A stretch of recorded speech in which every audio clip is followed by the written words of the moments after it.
Viji, and I am a local mandala artist. I live in McKinney, and I specialize in doing these mandala art.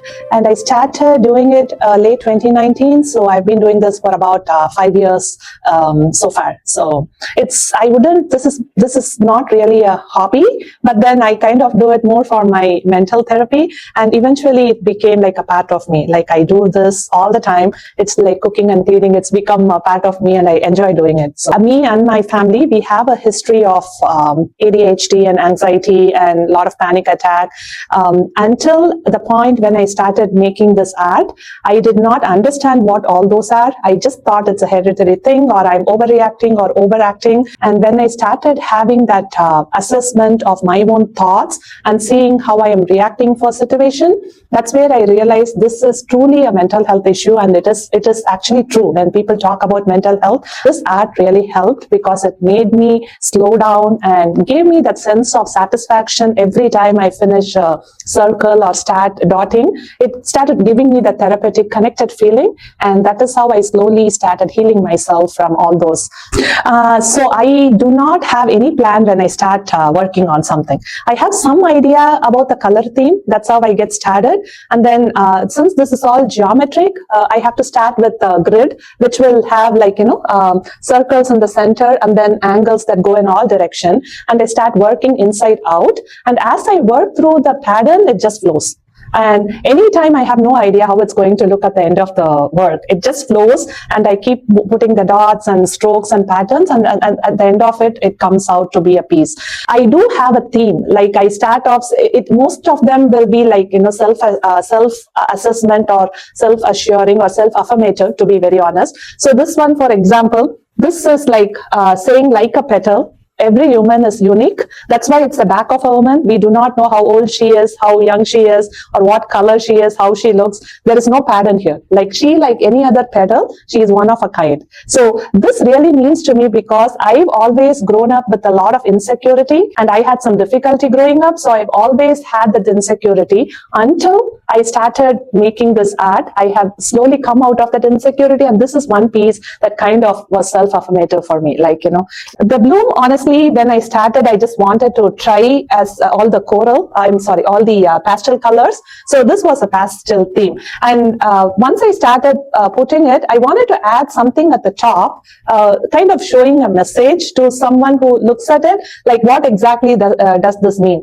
And this is like, if you look closely at the pattern, it's like the flowers that is budding out. So I painted this during early spring, and I added a word bloom. So not only is the art bright and colorful and soothing, and it comes with a message, again, a positive message, bloom. Like, you bloom out of wherever you are, and there's always a message that goes with my art. That piece, honestly, I wanted to try out rainbow colors. And once I started, normally I work inside out on all my art. This one, for some reason, I started from the outside. Like I did not want to fill it. If you see, the center is empty. So I did not know what to fill there. So I started with all the rainbow colors outside, and then I felt like rainbow colors are pretty strong. Like, it could be too vibrating, and I wanted to fill it with some message. And I'm like, okay, then, what does a rainbow mean to anyone? So I added that you're a rainbow in my cloud. After finishing this, I saw Maya Angelou's quote which said, be a rainbow in someone's cloud. I'm like, so this is exactly what I'm talking about. It just flows, and there is always some story behind it, and it is, worth sharing. So, yeah, this is my very recent one. Honestly, this one I tried because I wanted to try this bouquet effect at the background, because if you see, all my background is either plain or black or just a single color. So I started off with this. I didn't know what was going to be inside the pattern. And once I finished the bouquet effect, I felt like this was like the sea, or a view from the top. You look at the sea, water and ocean. It was like that. Then I added this coral pattern in the center, and I called this submerged. And the reason I call this submerged is like the coral reefs that are extremely pretty and beautiful, that you cannot see it from the top of the sea. When you go inside, it's spectacular. So that's why the point behind this is, sometimes you are unnoticed, and you are submerged, but not because you are not seen, because you are so special, like the coral that is spectacular when you go deep. So that's what this means as submerged. So the bottom line for all my art pieces here, Ray, they all have I think of them as an energy centers. that's revealing a story. So that is how I look at it. All these are energy centers, and they are revealing a story for self-affirmation and positive messages.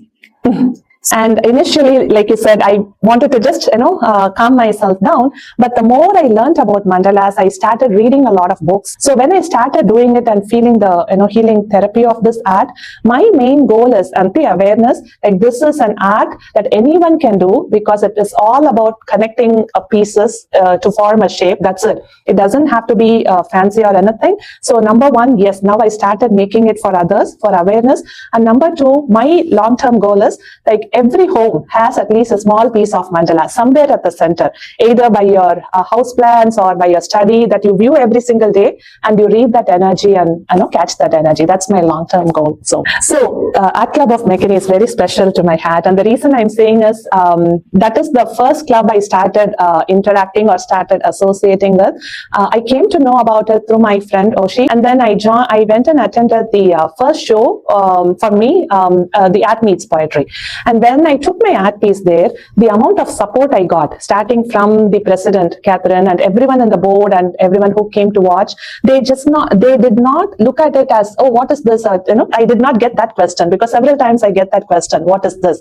But they all knew what it was, and they were asking the meaning of this art. And every single time I take something to the club, they always ask me what it is about. So where I'm going with that is, the reason Art Club of McKinney drew me was the support I got from them, and every single member of the board and the team have always paid interest to what my art is and what it means to me, and that felt very supportive. So once I did that, and I felt like seen and heard, and my art is seen and heard, that gave me more confidence to start showing my art everywhere. But without for them, I would not have gotten this far. So thank you to the club. Yes, I would. This is a specific example. I want to say how supported that art club is. So I attended the first holiday luncheon in December, and I was a bit late when I got there, and everyone got their table and seat.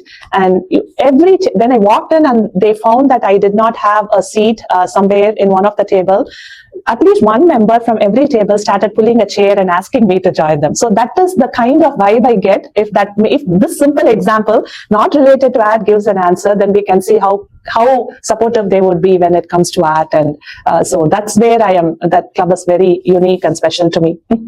Supportive is the one word I always think of, and also unique, because here is, and the reason why I say unique is, it is not about competition for this club. It's about doing it together. There is a togetherness. You do the Arts in Bloom together, and then the spring show is like together. It's like it's a group show. It's not an individual, like a competitive show. So that's what I mean by support and togetherness. So togetherness is the word I will use. It's a good one. I was waiting for this question. So yeah. The main thing is to let go of control. The reason why I say that is, it's a very common term. Everyone throws it out saying, lose control, go with the flow. But what it really means is unlearning the patterns that have made you a person, or that got you into this personality. And that pattern is not your fault. It's your upbringing, or the things that happened to you, your past trauma, the fear, and everything is what has shaped into what we are. And what happens is, once we are accustomed to that pattern, we feel like we have to control any experience that falls into that pattern. So that is how every individual start operating it. Something sees very common, and we just go into that mode of control. So for me, after learning this art, I've started to unlearn and go with the flow and lose control. And I have figured out those patterns, and there are things I don't do anymore, which was like the immediate impulse that would happen to me, but not anymore. So going with the flow and losing control is the main thing I've learned. So when I started working on it, honestly, there is a funny story. I got like tons of shampoo bottles from my hairstylist. So she gave it to me to put all the house plants and all that. So a friend of mine was doing this art on bottles. So I kind of started doing it on bottles. Then I found that connection, and from bottles I went into tiny canvas, and now I do as big as 36-inch size of mandalas.